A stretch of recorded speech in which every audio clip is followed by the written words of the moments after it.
Can you hear me if I speak here? No, I can't hear you. Okay, awesome. Thank you. My name is Rachel Alba. I'm the Director of Religious Education here. Before I tell you, our wisdom activity for the day, I wanted to just explain why there are two chalices on the altar for those of you who usually go to the 11th. The one on my right, your left, this one, is the one that we take to the religious education classroom. Because ultimately, what we do in that classroom is an extension of what we do in this room. So today you'll be doing a blessings and concerns ritual. It's the exact same ritual that we do with the kids down the hallway. And then instead of a sermon, we do an activity. So essentially, the service that we do here is the same kind of thing that we do with the kids in RE. It's just in a different place. It's oriented toward their bodies and minds and hearts and spirits being perhaps a little bit more active than what adults do. If you want to start by just taking a deep breath with me, and as you exhale, feel your feet on the ground, feel your seat in your chair. If it helps, maybe sort of tap your body with your hands. You made it here. And as you take another deep breath with me, as you exhale, I want you to travel back in time to last August. That would be the beginning of the school year, the beginning of the church year. If you went to the church retreat last year, right after that retreat. And I want you to see if you can remember, who were you back in August? What was the shirt that you kept wearing week after week after week? What was your favorite pair of shoes? What was the book you were loving? What was the hobby that you really dove deep into? Who were the people that were really supporting you? Who were your best friends last August?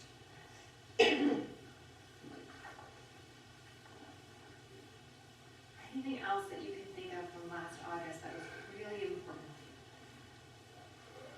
What was alive for you in your life? What was changing? What was growing? What seeds were you planting? And then come back to today and consider, what's your favorite shirt right now? Is it the same or is it different? Those shoes you loved last August, do they still fit, and did they need to be replaced because you wore them too much? Those friends that were so great last August, are those still the people that are most important to you, or have things shifted ever so slightly?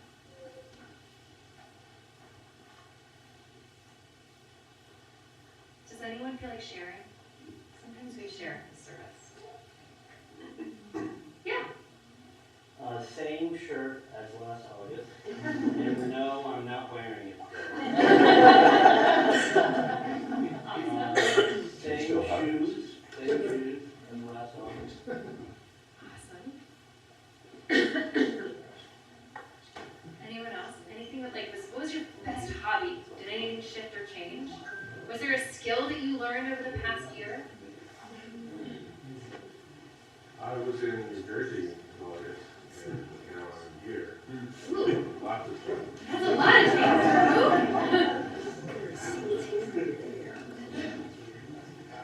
So, Level 5. I'm imagining probably for all of us, there's some amount of change that occurred. For those of you who were in school last year, I imagine that, Eleanor, did you learn something over the past year? I think so. You think so? Great. Awesome. Are you a better swimmer now than you were in last August? Yeah. Yeah, Rebecca. Well, last summer I was taking a class in communication, persuasive communication, and now this summer, this spring, and I graduated from Regis University, and now I'm running a business.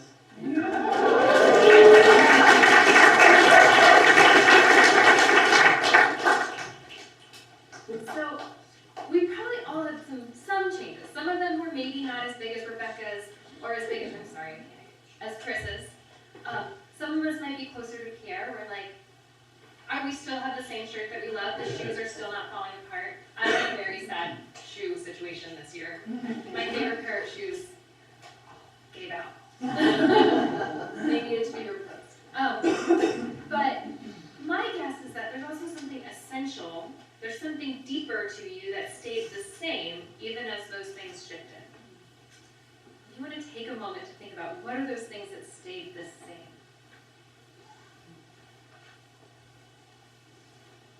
Does anyone want to share? Yeah, share it. My love of family and friends. Love of family and friends stayed the same.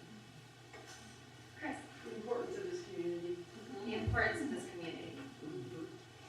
So what David's going to talk about later is the fact that just in the same way that we change and also stay the same is true for societies and communities like this church.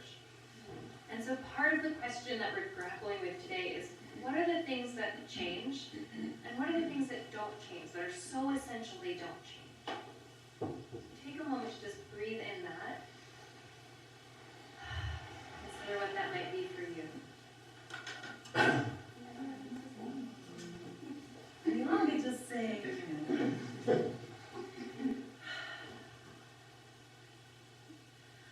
I am finding my way. I am finding my way. I am finding my way back to now. I am finding my way. I am finding my way. I am finding my way back to now.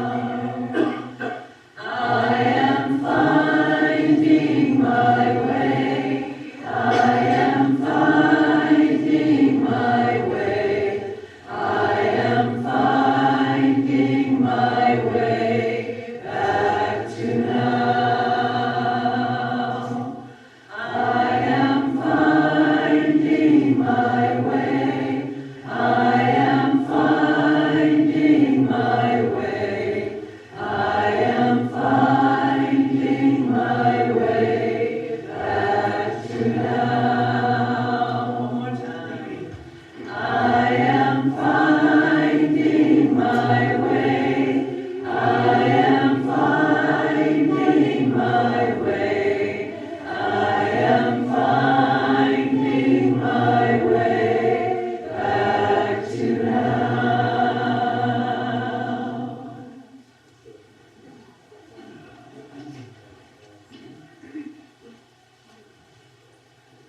Part of what I love in singing together like that is that we make a sound all together that we can't make individually. That it's not a performance to be listened to, but an experience to be participated in, to co-create together. I think that's true in all of our spiritual practice, and I'll invite you into a time for prayer and meditation, time for stillness, for centering. Let's begin with a breath together.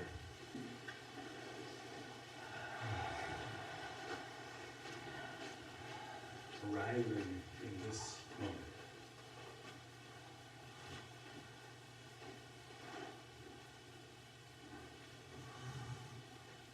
There's an endless number of practices to try to engage with, to experience, to experiment.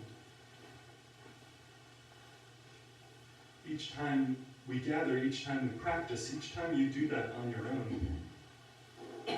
For that matter, each time you sing to a child or to comfort yourself. Each time you take a breath and sigh and return to the moment that you're in. That's practice. Those are moments of reshaping who you are and what you're about. Moments of growing into the person you're becoming.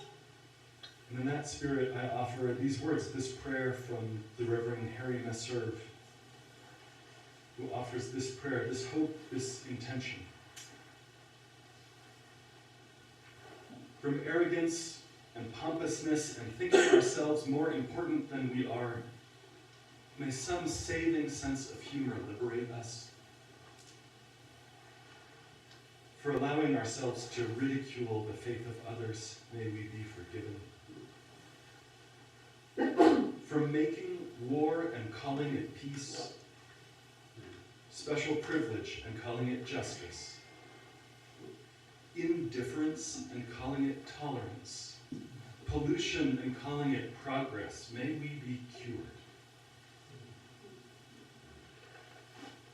For telling ourselves and others that evil is inevitable while good is impossible, may we stand corrected. Spirit of life and of love, God of our mixed-up, tragic, aspiring, doubting, and insurgent lives, help us to be as good in our hearts as we have always wanted to be. Be together in silence for a few moments.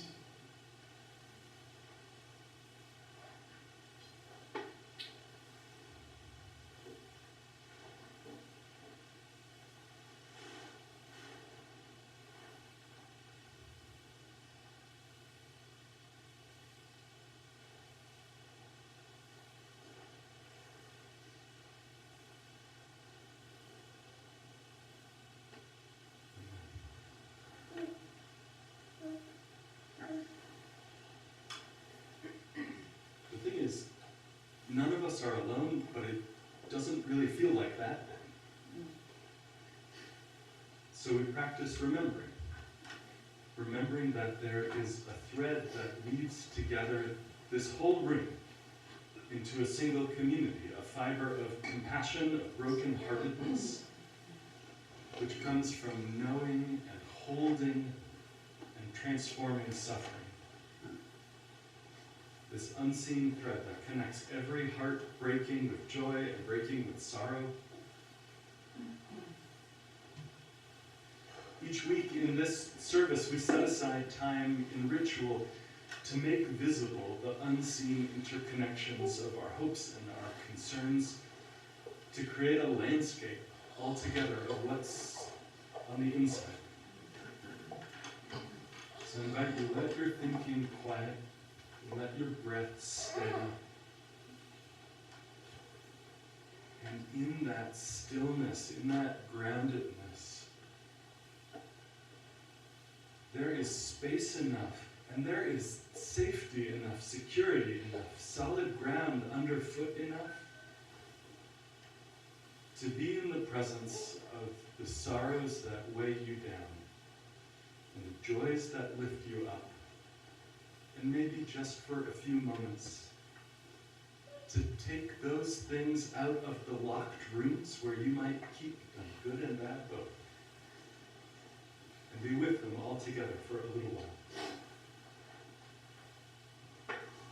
As you feel moved, if you feel moved, I invite you to come forward and place a stone into the earth to symbolize those joys or sorrows now shaping your life. And you can place it in silence or say just a few words aloud of what that is for you.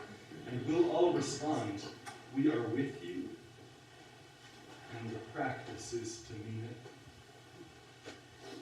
Please come forward as you feel moved.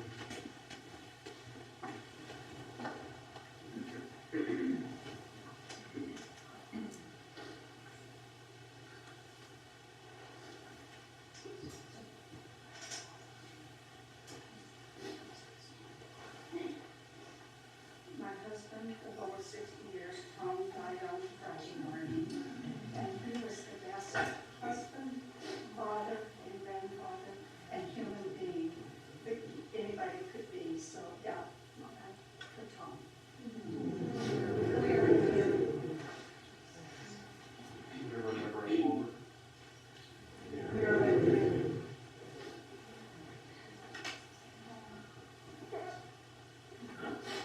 I'm speaking to the Whitney and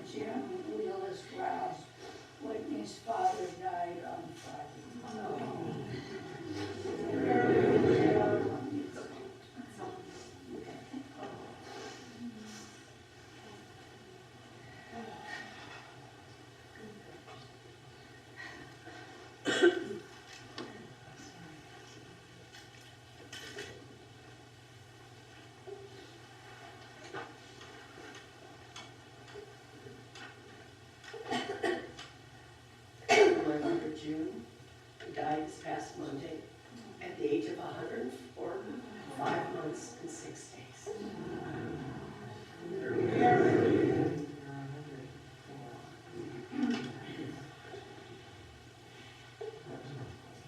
This is for our family friend Teresa, who died at 44 this week.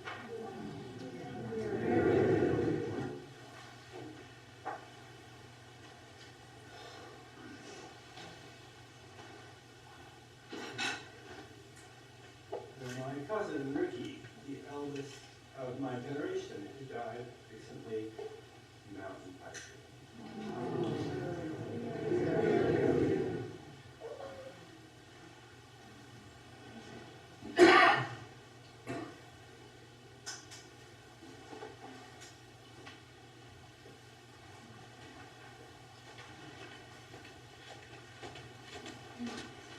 This is for a colleague of mine who didn't return my text, and I just got one yesterday saying he passed away a month ago.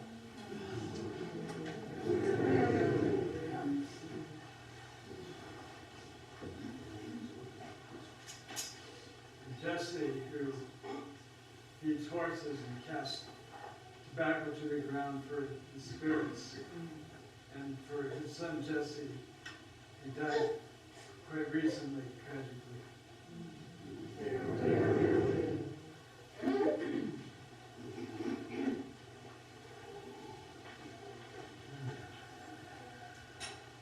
This is for happiness. We just celebrated the birth of my grandparent.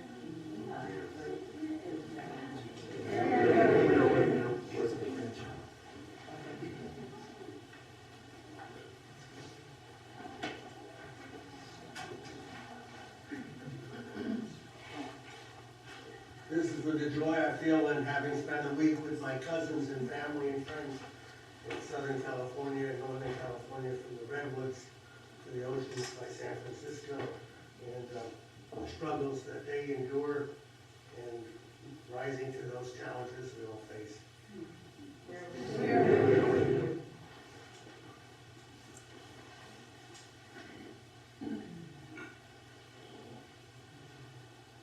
This is for my daughter, who became engaged yesterday.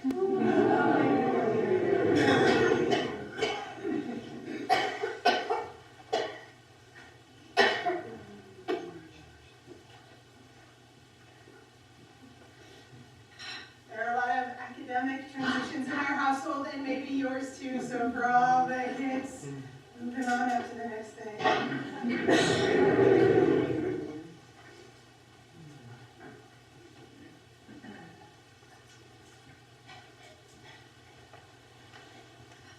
If you've been to a General Assembly in the last probably 20 years, you would have encountered the voice and the luminous presence of my colleague Amanda Thomas, who passed away this week. Amanda was a beautiful singer and a worship leader, and like so many of our religious professionals of color, became enlisted in teaching us all about white supremacy culture and a lot of things that we as white UUs didn't really know about how whiteness kind of shapes our faith. And again, like so many religious professionals of color, that wasn't her job, it wasn't what she signed up for, and yet she committed to that work and to teaching us very generously. And her loss was very sudden and has been very deeply felt across the denomination. And I have a feeling that we're going to be benefiting from her legacy and from her gifts for a really long time. And so I just want to lift her up in this space.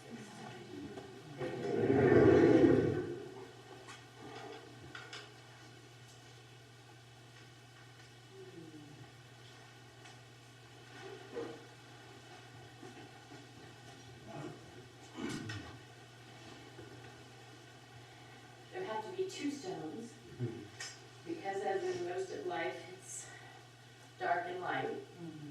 So for my son Wyatt, who graduated high school and is headed to CU and is a caring, thoughtful mind.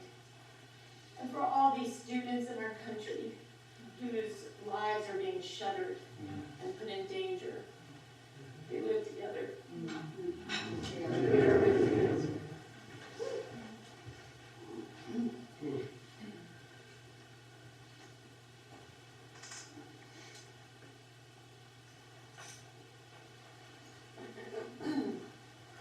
Two last stones to place. The first is remembering George Floyd, who was murdered 5 years ago today.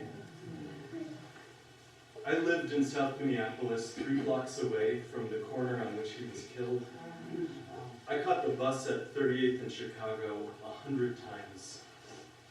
And as a white man, I never even lived in the same country as him. And for all those sorrows and the joys that remain unspoken.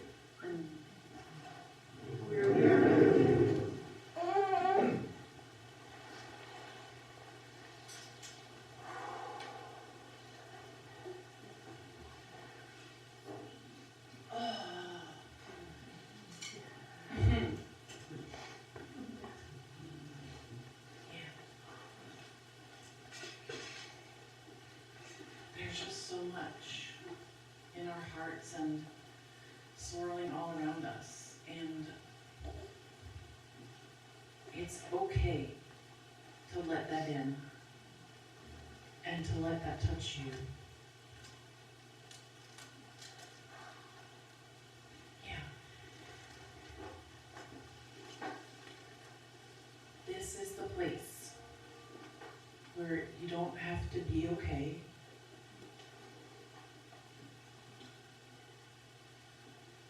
We're going to hold each other. It's okay to feel how much we're holding, how deeply we're hurting.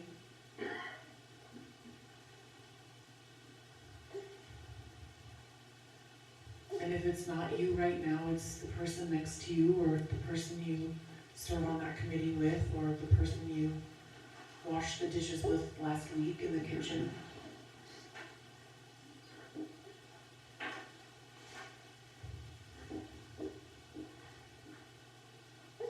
And we're here for each other.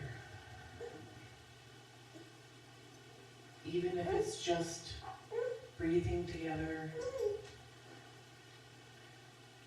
and sitting together and looking at somebody in the eye and just looking at them like you love them.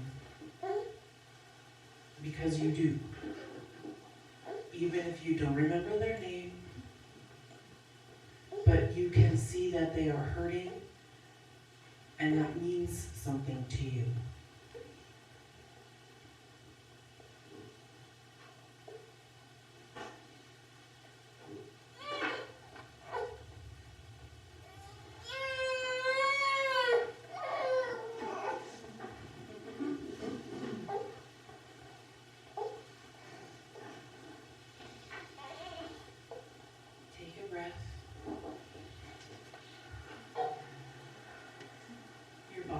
Still here.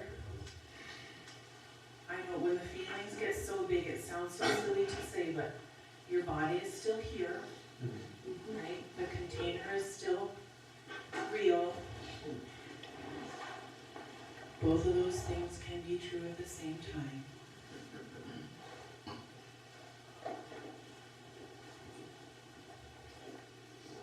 You're strong enough to feel this. And we're right here with you. If you need a little more time to fall apart, we're right here with you.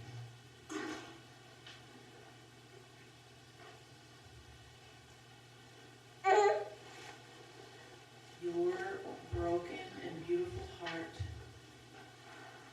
is a gift to us and to this hurting world.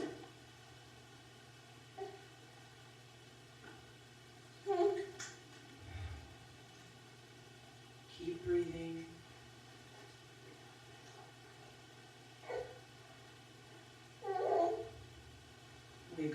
they're still real.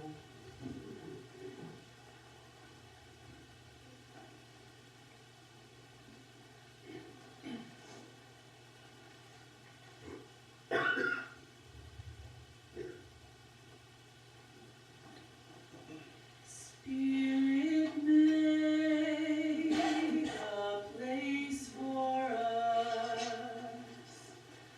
where everything is new. Spirit, make a place for us where everything is new. Spirit, make a place for us where everything is new. Spirit, make a place for us where everything is new. Love will make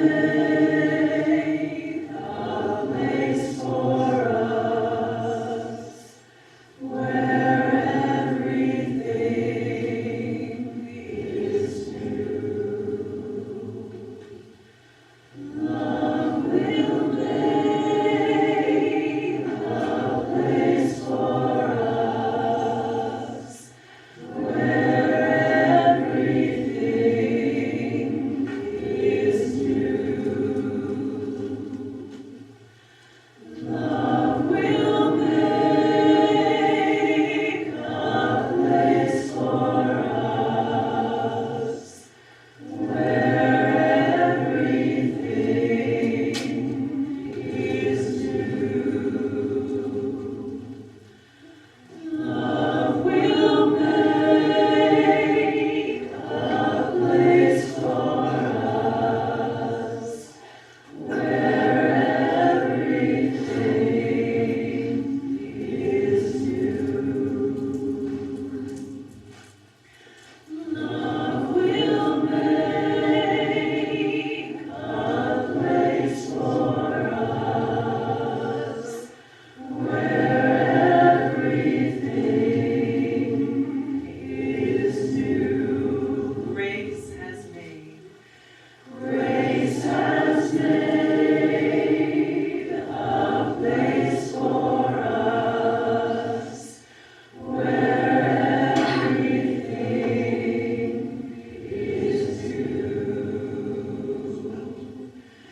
Grace has made a place for us where everything is new.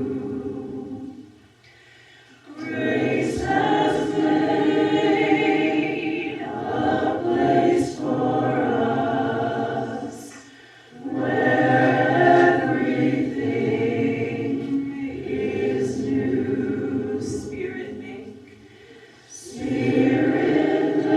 has made where everything is new. Love will make a place for us where everything is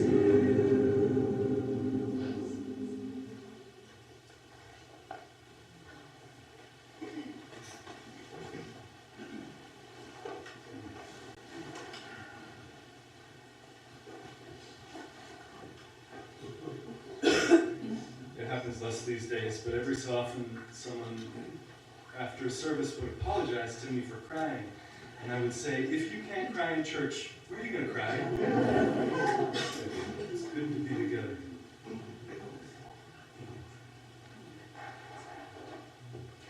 this story from William Ellery Channing, who became a Unitarian minister a long, long time ago, when he was about 10 years old, in 1790, something like that.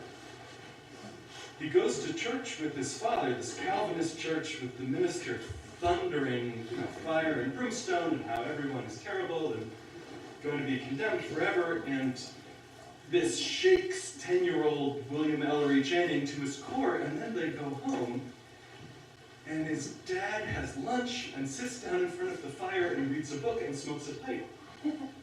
And Channing is just befuddled, confounded. Because clearly, if they just heard what they heard, you cannot go home and have lunch in front of the fire. And he resolves then, at the end, not to judge people on what they say they believe, but on what they do. It's no surprise, maybe, that a few decades later he becomes a Unitarian. And in 1819, he preaches a sermon in Baltimore that he titles Unitarian Christianity. For most Christians in those days, Unitarian was an insulting term. Unitarian was absolute one-to-one synonym for foolish heresy. Still is for some folks. But Channing, in calling it that, he's claiming this. He's owning, he's inverting what it means. And that sermon is the first systematic description of the things commonly believed among Unitarian Christians in those days, at that time just a loosely connected network of clergy and lay folks. And the sermon is so powerful, so transfixing, it was the second most widely published pamphlet ever printed in the country at the time. And what did he say in this 14,000-word sermon? It was 2 hours long. I hope y'all do not have plans. He says, in all of those words, he says only really two pretty straightforward things about what it means to be a Unitarian Christian. He says the principles they use to interpret Scripture, to make sense out of their religious lives, and then the meaning of the Scripture in the light of those principles. Sometimes straightforward things take a lot of explanation. Channing wrote this, let me hear some of his words today. I'm going to insert some periods where he just put semicolons. I found a 222-word long sentence. This is not it. He says, the principles adopted by the class of Christians in whose name I speak, meaning the Unitarians, need to be explained because they're often misunderstood. We are particularly accused of making an unwarrantable use of reason in the interpretation of Scripture. Some of you also. We are said to exalt reason above God's revelation, to prefer our own wisdom. Loose and undefined charges of this kind are circulated so freely. That's what passes for like 19th century snark. Loose and undefined charges are circulated so freely that we think it due to ourselves and to the cause of truth to express our views with particularity. Our leading principle, he says, in interpreting is this, that the Bible is a book, in the language of his day, written for men, in the language of men, and that its meaning is to be sought in the same manner as that of other books. We believe that God, when he speaks to the human race, conforms, if we may say so, to the established rules of speaking and writing. Which is to say, Channing is saying what I think is a straightforward thing, that you read the book and you try to make sense of it the way you do other books.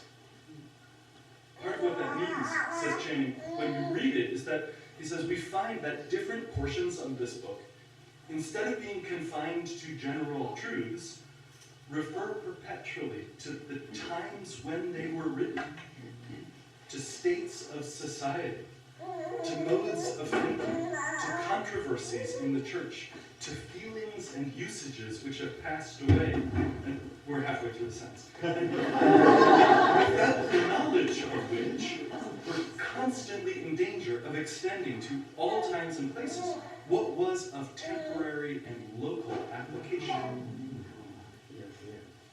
A generation later, the Unitarian preacher Theodore Parker would describe this as the distinction between the transient and the permanent in Christianity. Some parts of the text articulate the true message of the teacher. The lesson is trying to convey the permanent. Love your neighbor as yourself. Doesn't really change. And some parts of the text, of the scripture, merely record the prejudices and the peculiarities of the time and place that it was written. That's the transient. Wives, submit to your husbands. Not a permanent and eternal message. So it takes reason and thoughtfulness and this honest, earnest inquiry to try and make sense out of the text. Channing observes, for example, that Scripture applies human attributes to a divine beyond human understanding. So that must not be quite right. He says the text gives self-contradictory statements in different sections. We gotta figure that out. He points out that Jesus says things which seem at literal face value, I bring not peace but the sword, to contradict other very clear parts of his message. He says, the text, this is Channing in 1819, says the scripture describe things that go against established laws of nature. We know that those things aren't correct. And Channing says you take all of this stuff, you take all of this, and you don't just pretend that it's not there. You don't just sort of throw up your hands and shrug and say, I don't know. The work of interpretation is trying to make sense out of this thing. To figure out what is the transient and what is the permanent. He says, God gave humanity reason in order to use it. Now look, because this wonderful caveat, he says, we indeed grant that the use of reason in religion is accompanied with danger. I like it. It's at least PG-13. But he unpacks that. He says it's accompanied with danger because reason, you can always just use it to prove the things you already believed before you started. One philosopher, one theologian says reason is the servant of impulse before it is its master. So, okay, Channing says, we indeed grant the use of reason in religion is accompanied with danger. But, he says, probably not with this, snark in his voice. We ask any honest man to look back at the history of the church and say whether the renunciation of reason be not still more dangerous. Say what we may, he writes, God has given us a rational nature and will call us to account for it. For Channing, the use of reason is not like a human impulse. We have the tool in order to make sense of the world. Let's use it. He says we may let it sleep, but we do so at our peril. We ought, indeed, to expect occasional obscurity in such a book as the Bible, which was written for past and future ages, he says, as well as the present. But God's wisdom is a pledge that whatever is necessary for us is revealed too plainly to be mistaken and too consistently to be questioned by a sound and an upright mind. That's it. That's his approach. If there is a transient and a permanent in Unitarian Universalism 200 years later, where the transient is it's the music that we sing, or the particular order of the service, the shape of the seats in the room, and the permanent is our approach, our method, the way we navigate our spiritual lives, the way we make sense out of the journeys each of us are on. We still do today what Channing was calling for 2 centuries ago.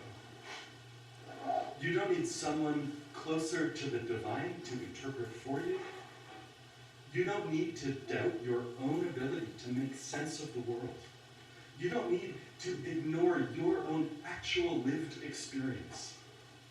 You don't need to set aside the teachings of science. You don't need to give traditional explanations more weight than the meaning of the text and your ability to interpret it. Still, this is our style, even if the content has changed over 2 centuries. of this so far, though, is only the first 30 minutes of our 2 hours together with Channing. Because what follows after this is what he finds when he uses those principles as a 19th century Christian to read the scripture. Namely, he finds the unity of God, this anti-Trinitarian position, that's where we get the Unitarian name from still, the unity of Jesus, the moral perfection of God, and a discussion of how salvation works. As a 19th century Christian, Channing believed that, he writes, with regard to the great object which Jesus came to accomplish, there seems to be no possibility of mistake. We believe that he was sent to effect a moral or spiritual deliverance of mankind, to bring them, to rescue men from sin and its consequences, and that he accomplishes this sublime purpose by a variety of methods, the first of which are moral teaching and moral example. For Channing, Jesus comes not to instruct us about some mechanical thing that needs to happen later on, but how do we live well? How do we live virtuous lives here and now? And for Channing, Jesus was resurrected, but the point of that was not in order to bring about some kind of salvation, but to be an example of his divine mission and a sense of men's future life. That is to say, even for Channing, resurrection is about Jesus being an example to humanity, an invitation to participation. And then he says, we farther agree with an A. I love it. There's all these old spelling variations. That is too nerdy to say. We farther agree in rejecting as unscriptural and absurd the explanation given by the popular system, the one which evangelical Christianity still holds, of the manner in which Christ's death procures forgiveness for men. That is, for him, the belief in the fundamental nature of humankind being so infinitely and irredeemably sinful, this original sin, which we just show up with in the world through no action of our own whatsoever. For Channing, that is an absurdity. Channing says, a God who does not make punishment proportional to crime is obviously immoral. And since God is not immoral, as he's already proven somewhere around an hour 15, God must not, in fact, condemn people to eternal punishment for something they didn't do. I love it. He brings this 19th century fire. He says, now, to us, this doctrine of original sin seems to carry on its front strong marks of absurdity. And we maintain that Christianity ought not be encumbered with it unless it be laid down in the New Testament fully and expressly. Channing's willing. He says, like, show me the evidence for this, but there isn't any. He says, we ask our adversaries then to point out some plain passages where it is taught. We ask for one text which tells us that human guilt requires an infinite substitute. Not one word, and he's capitalized both of these, not one word of this description can we find in the scriptures. Not a text which even hints at these strange doctrines. They are altogether, we believe, the fictions of theologians. We believe, too, that this belief in original sin and atoning sacrifice of Jesus is unfavorable to character. That is, it has a negative effect in how we are in the world.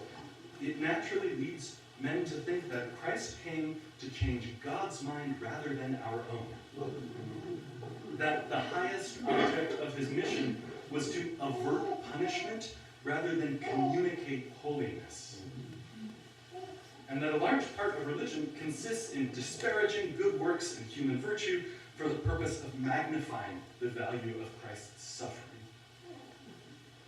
In this way, he writes, a sense of the infinite importance, the indispensable necessity of personal improvement is weak, and high-sounding praises of Christ's cross seem often to be substituted for obedience to his precepts. That is as intense a takedown as you get in 1819. But what he's saying there, Channing, the Christian Unitarians, I think for many of us today, they did not want to be part of a religion about Jesus. They wanted to live out the life that he was inviting everybody into. They wanted to rescue that message from a millennia of bad theology, obscuring this beautiful invitation. They wanted to clean out the garage of Christian theology, just get all of the junk out of there.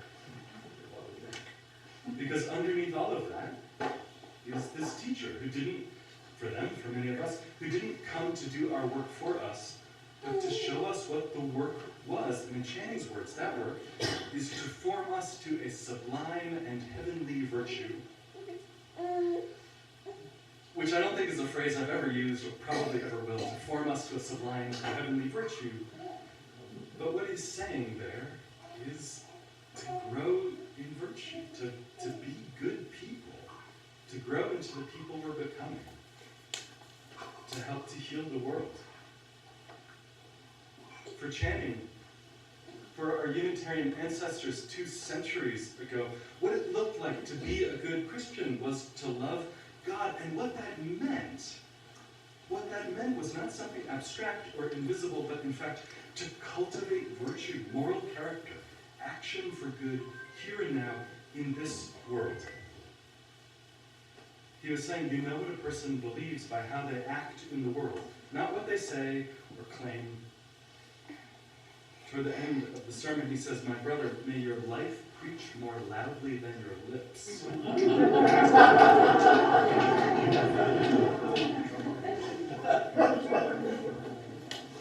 To make that real.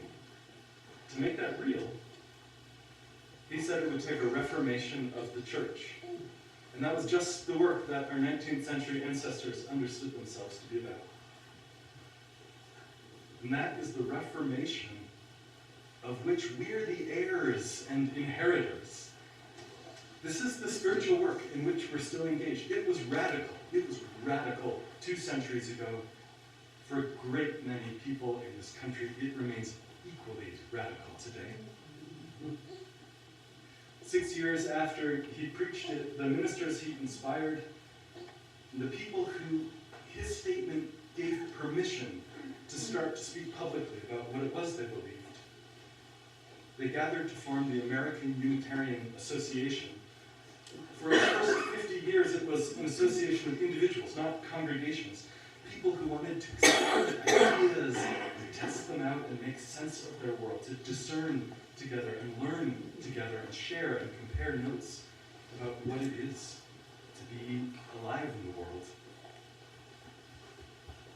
In the 200 years between then and now, because this weekend is the 200th anniversary of the founding of the American Unitarian Association, in all those times, his style of doing religion has led us to grow into a theologically plural movement, where what unites us is not the precise content of our exact theologies, but the way we do our spiritual lives, the style, the approach. Good theology starts and ends in experience. And for all the weight attached to that word, what theology really means is meaning making. It just means meaning making. Who are we? Whose are we? From whence have we come, and why, and whither, asks one old hymn. And those questions which claimed them then are still the questions that claim us now.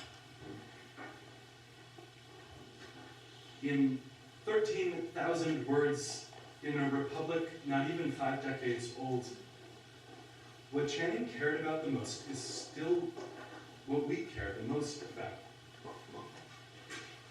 That the work of theology, the work of meaning-making, is not about some other being in some other realm, but about the ordering of our own lives here and now.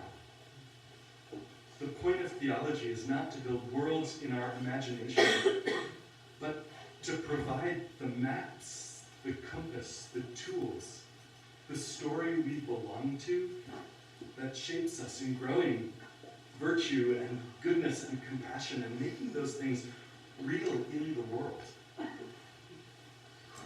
Where his Baltimore sermon went, where it landed, and where his life went, where his work went, where his legacy went, all these years later. With that in the end, what matters about an idea is how you make it real in your life.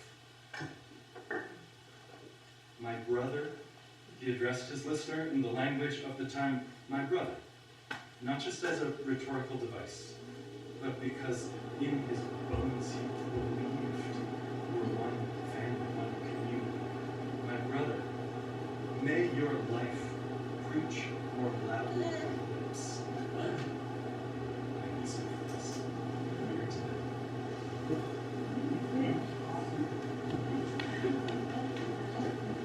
Let's say we got one line that has 3 different ways, so watch the magic hand. Yeah. As for me and my house, you will find us serving love. As for me and my house, you will find us serving love. As for me and my house, you will find us serving love. Love for all right now. Good, do it again. As for me and my house, you will find us serving love. As for me and my house, you will find us serving love. As for me and my house, you will find us serving love. Love for all right now. Serving peace. As for me and my house, you will find us serving peace. As for me and my house, you will find us serving peace. As for me and my house, you will find us serving peace. Peace for all right now. Serving joy. As for me and my house, you will find us serving joy. As for me and my house, you will find us serving joy. As for me and my house, you will find us serving joy. Joy for all right now. Serving love. As for me and my house, you will find us serving love. As for me and my house, you will find us serving love. As for me and my house, you will find us serving love. Love for all right now. Love for all. Love for all right now. Peace for all. Peace for all right now. Joy for all. Joy for all right now. Thank you. You can be seated. We will do business before we go. As we close this time of worship, a few invitations. Next Sunday is our book swap. Bring a book, drop it off out there before the service, and then after the service, all of the books home with you. What else? In the front hallway, there are donation boxes. We're doing a food drive for Harvest of Hope. We're continuing that drive to June 8th. A couple of other pieces of 7th, 8th? Saturday. Oh, no, that's on the list. Don't worry. I got it. Here's the big piece of business. Here's the exciting one. Next Saturday, the 31st, is our next visioning session, our building visioning session. I got a few weeks ago, along with the building expansion teams and the boards, to have the architects walk us through the next iteration of their design. It is really great. You thought the last design was good? It's going to knock your socks off. I hope I have not hyped that up too much. Even more importantly though, being there next Saturday from 9 to 11 in this room for the visioning session is important because in the earth room for the visioning session is important because we need everybody's feedback on this next design. They made so many changes responding to what they heard, and we need to keep hearing that and keep getting that. This design that we're making is coming up from the ground, not down from the top, so I hope that you can make it. Today at 11:30, Emily and I are going to lead a worship leader workshop in the Earth Room. If you have not RSVP'd, we want to stick around from 11:30 to 1 and learn a little bit about what it means to be a worship leader here at UUCB. We would love to have you. Come on in and join us then. Before all of that, though, let me invite you to stay, to chat, to help put the chairs away. This will be a complicated enterprise. The blue cloth chairs go back in the other room. The heavy plastic chairs go against that wall. The light plastic chairs go in a rack, which has to come all the way back in. It's easier when there are not as many of you in this room at one time. If your time or body doesn't let you be part of it, that's okay too. Stay, have some food, have some coffee. Our food's potluck, so bring something to share next week if you don't like your options today. Our worship ends, and our service to the world begins again. Go in peace.